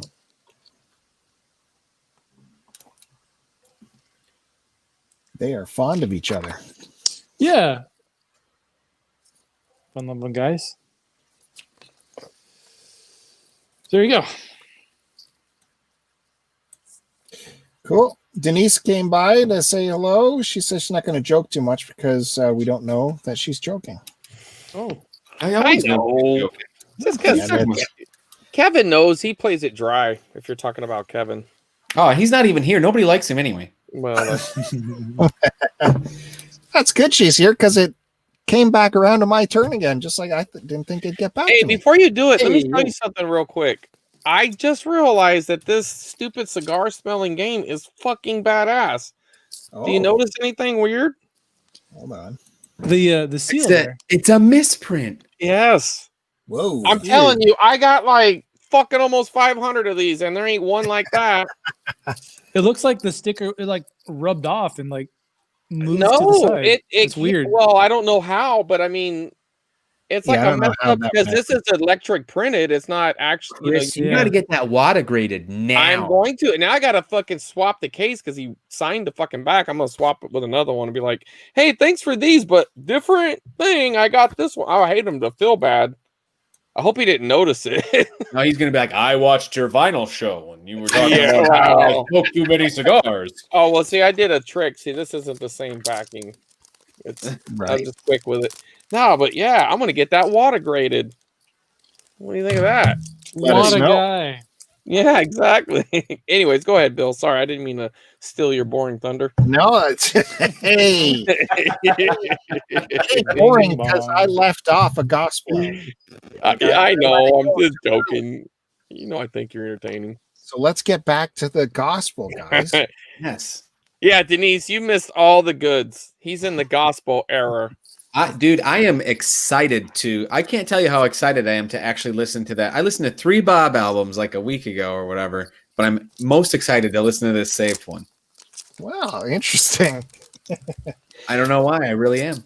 Well, It's it might not Bandy approved, or it's not Bandy approved. What's not? I don't know. Well, that look on your face was like, I ain't gonna listen to that shit. Oh no, I don't care. It's pastoral. That's pastoral. Would it be pastoral? Yeah. Sure. Okay, I've shown so some pastoral records. would you think that this album is a gospel? Shot of Love. Ooh. I had a porno named that. Yeah, exactly. So what year are we at now? We're at 81. That's a Bob Dylan record? Yeah, we're at 81. So That's an awesome. 79, 80. This is now 81. This is not, I wouldn't call it full on gospel, but there is some gospel, you know.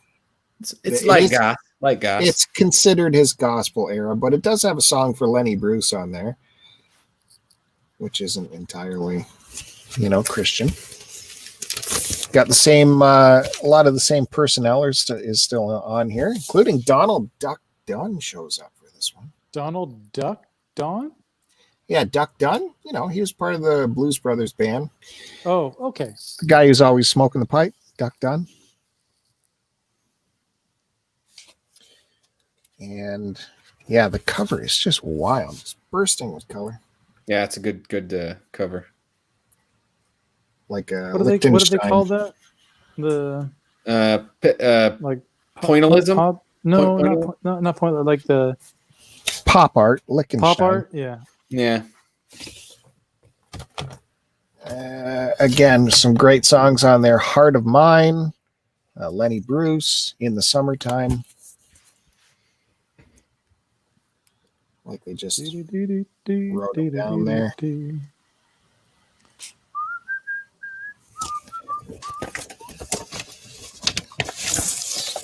We're gonna get in trouble for that, Matt. For my ditty. Vinyl's in good shape.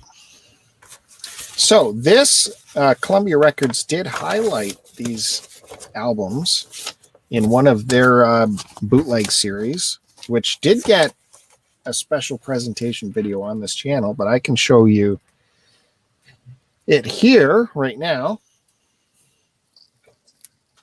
They came out with this giant box set, 4 LP called Trouble No More. A look at his gospel years, the live stuff, 79 to 81. Look at that sucker. Look at everything. It's rammed in there. How much did that thing cost? I don't remember, Matt Bandy. I don't want to remember. That's probably a pretty penny. This is when they were still under $100, because I don't like breaking that $100 business. But it came with 4 albums, as well as the CDs. Broke it down into CDs for you. And I can show you some of the book. Of course, if you want to see a detailed look at this, look for the video.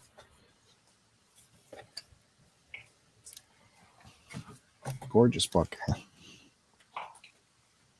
Dude, the comments section is lighting up, Bill.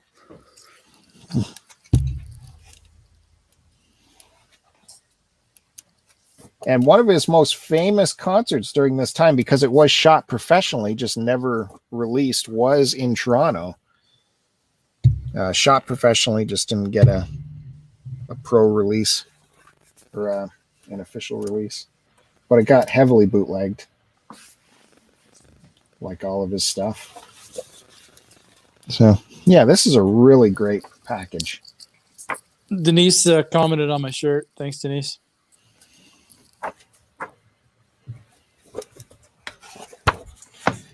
Yep.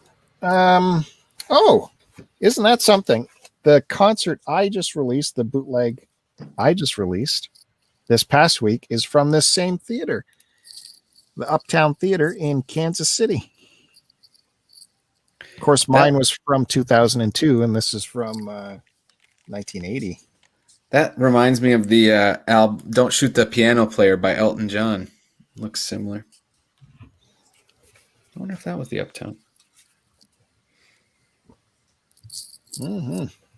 Yeah. So yeah, Columbia recognized that a lot of people might have overlooked that era unfairly. So, got time for one more? Okay. So he moves out of the gospel situation, and he comes out with Infidels. This is in '83. So 2 years later, he gets together with Mark Knopfler. That's not part of the gospel anymore? No, Knopfler produces this. He's a co-producer, really, because Bob dicked around so much in the studio. Knopfler had to take off to go on his own tour, Dire Straits tour. Or was he on his own at that point? I don't know. He had to take off, and Bob had to finish the album, the mixing part on his own. So that's why there's a co-production credit on there. You got a Bob portrait on the back. And this is a great album. Joker Man, Sweetheart Like You, Neighborhood Bully, License to Kill, always topical song, License to Kill, Man of Peace, Union Sundown, I and I. Like, this song got no filler on it. It's a great, great album. Got a sleeve poking out the bottom here. And a nice photo on the back.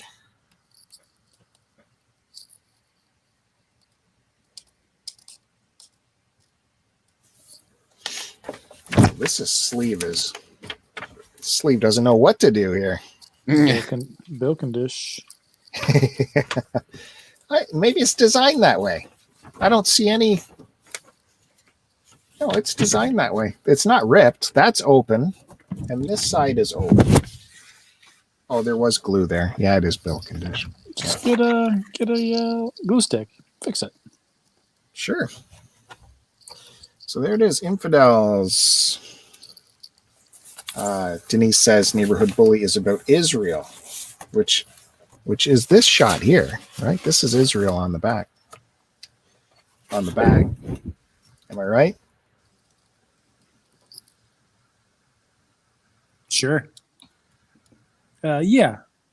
Looks like I'm going to go ahead and say yes. Right on. Yeah. Okay. Thanks for backing me up there.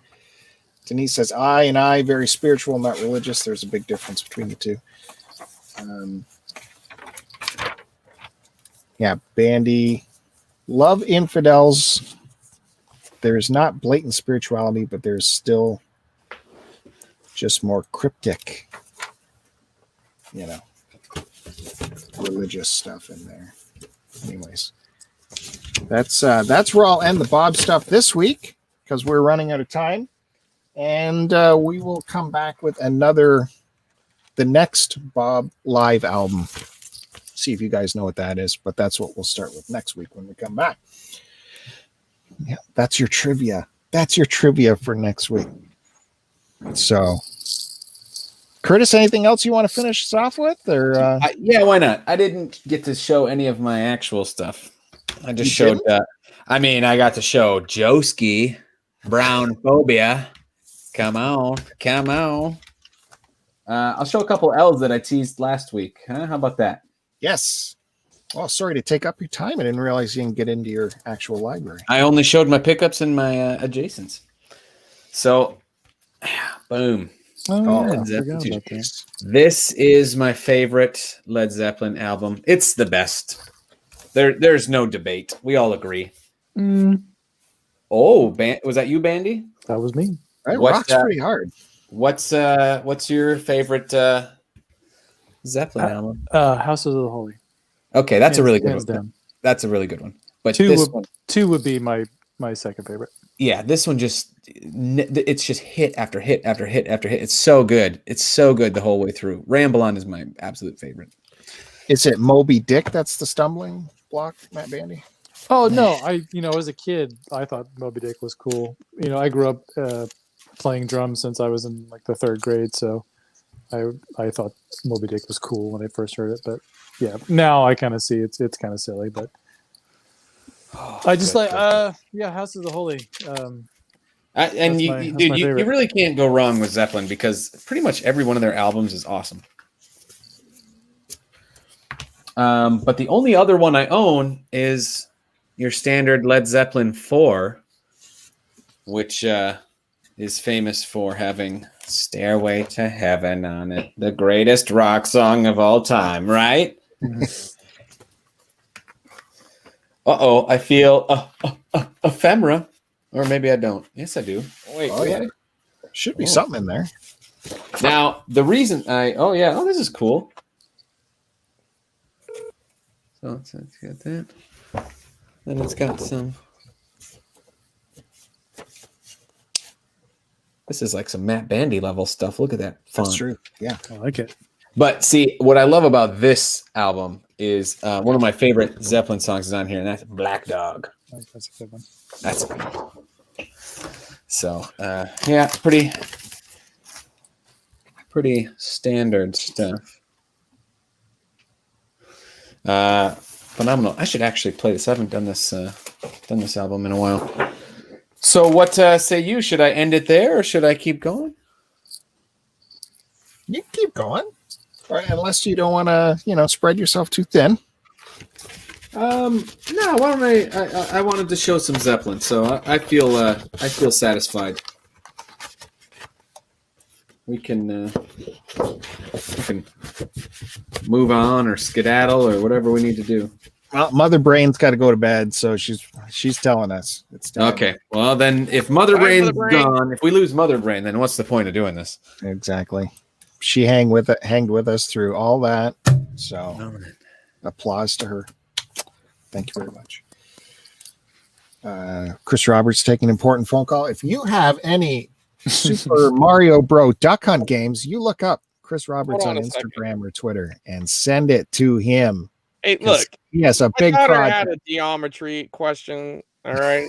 It's okay. Sorry. And I'm like, we're not I'm coming looking down at on the you, bro. question and I'm thinking, how the fuck am I going to solve this without a protractor? So I'm like, so I had to call her back. I'm like, do you have a protractor? And then she's like, oh, well, they have a virtual one. I'm like, well, I mean, I can guess what the difference is, but it's like finding the, anyway. Hypotenuse? No, it's not the hypotenuse. It's the parallel lines, and there's a transversal.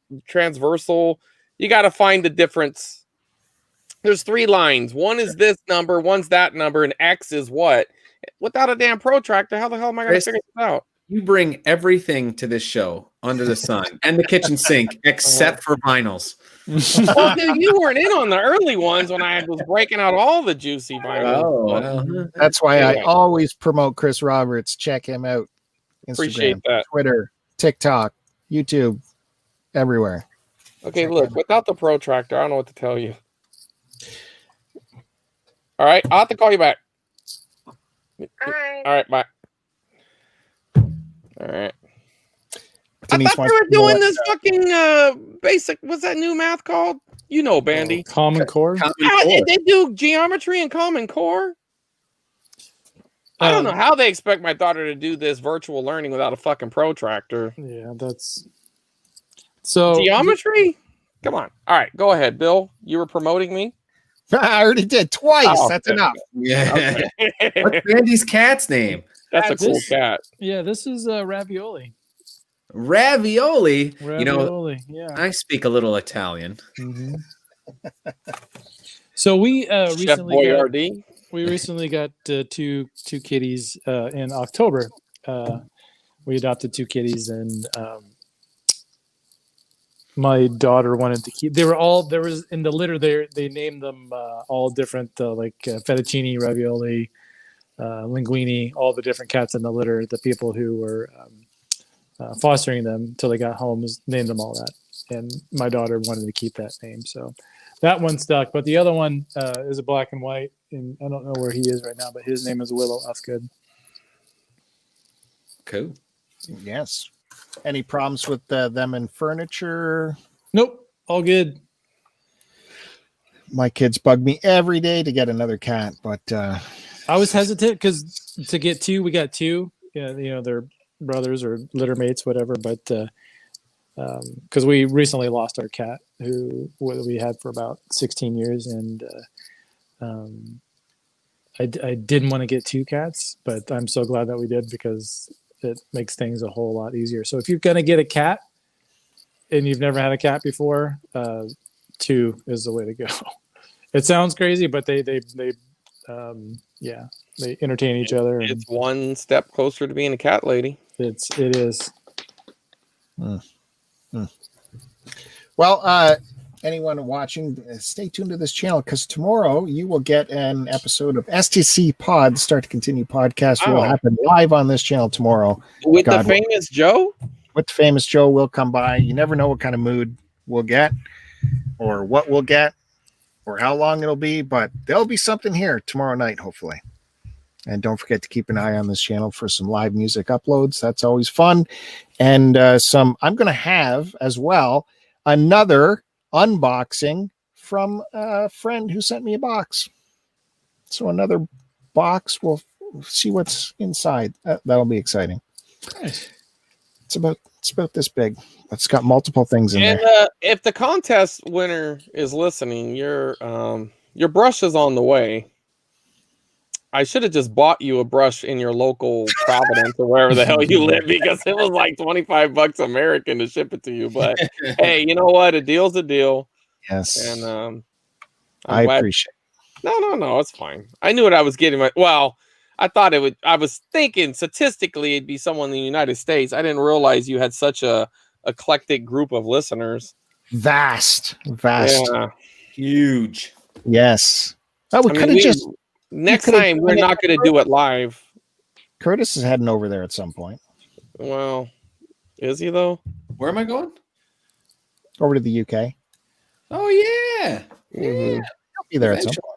Yeah. Dude, I can't wait to go back to that record store when I get to UK again. That like now thinking back, I'm like, man, that store was freaking awesome. They had everything. Yeah. They really did. I'd love to look at like the guitar shops and stuff like that just to see. Yeah, but all their albums are in English, though, aren't they? What? I thought it was funny. Got it. This guy got it. All right, guys. Thanks everyone for joining us. Remember to check everyone out wherever they can be found, respectively. Don't forget they're on Letterboxd. Check Letterboxd out, and we'll see the vinyl show. We're going to probably take a week and a half off, but we'll be back eventually. And London. Yeah. Okay. We'll see you next time. Don't forget to subscribe. We'll see you next time. I'm ending this. Where's Earl Klug? I'm gonna have to go with Joe.